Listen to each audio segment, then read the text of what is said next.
So it was a public holiday, what I call a bank holiday in the UK. But what's the story this morning? Financial Times of London did a poll, and 80% of London finance workers in the city says they don't want Boris Johnson to replace Theresa May as the Prime Minister.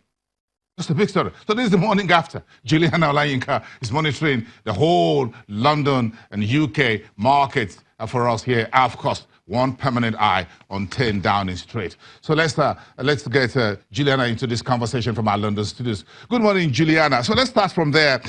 This is the Market Street saying no to Boris Johnson, one of the frontline folks who has made no secret about it, that he wants to be the next tenant at number 10 Downing Street.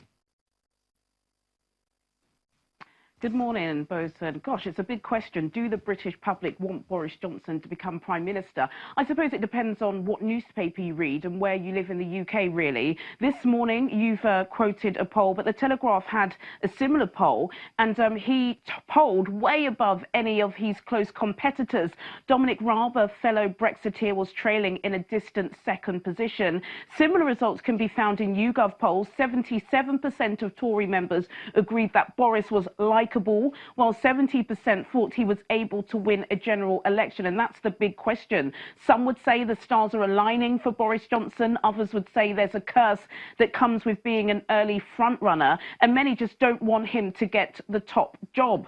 Following the success of Nigel Farage's Brexit Party, analysts would go as far as saying the odds of Boris Johnson becoming the next Prime Minister have greatly increased. I'm not surprised that finance workers would be unhappy with Boris Johnson becoming the next Prime Minister, because of course he supports a no-deal Brexit, which is an exit plan the city would want to avoid like the plague or Ebola. Margot James, a fellow Tory party member, she's also the Minister for Culture and Communications and Creative Industries. She has said on the record that Boris Johnson, for the business world, is an unacceptable candidate for Britain's top job. So the Game of Thrones in Britain just keeps rolling on. So we're waking up to the day after the bank holiday and all these political issues, and both the British pound and the London FTSE is taking a bit of a beating. Yes and no. After the bank holiday break, the FTSE 100 opened the trading week up 16.86 points, or 0.23%. The city is saying this had much to do with gains across Europe yesterday and positive Asian markets much earlier this morning. Meanwhile, the FTSE 250 opened down 8.61 or 0.045%. In the currencies, the prospect of a no-deal Brexit has kept the pound very low, and that's trading just below $1.27.